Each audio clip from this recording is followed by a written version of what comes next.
Para sa unang hakbang, kumuha ng lagayan at pagsamasamahin ng mga sangkap. Lagay ang itlog, tubig, at sa paglalagay ng tubig, dapat ay paunti-unti lang upang hindi maging malibnaw at maging pangit ang kalabasan. Haluin mabuti.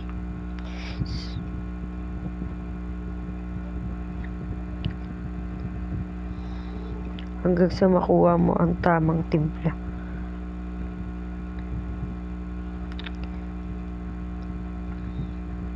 Kapag sa tingin mo ay okay na, maaari mong dagdagan ito ng mantika at halu-haluing mabuti.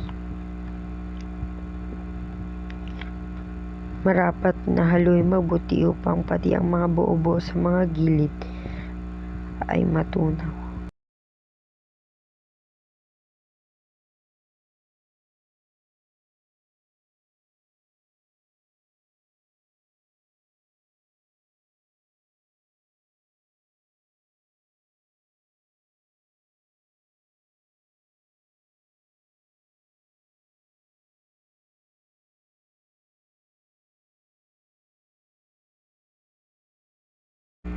Sunod ay magpainit ng kawali, lagyan ng kaunting mantika.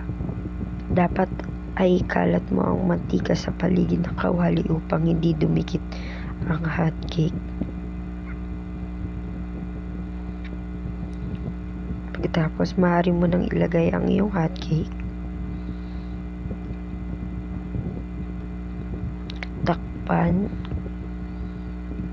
upang maging pantay ang pagkakaluto nito. Buksan at baliktarin.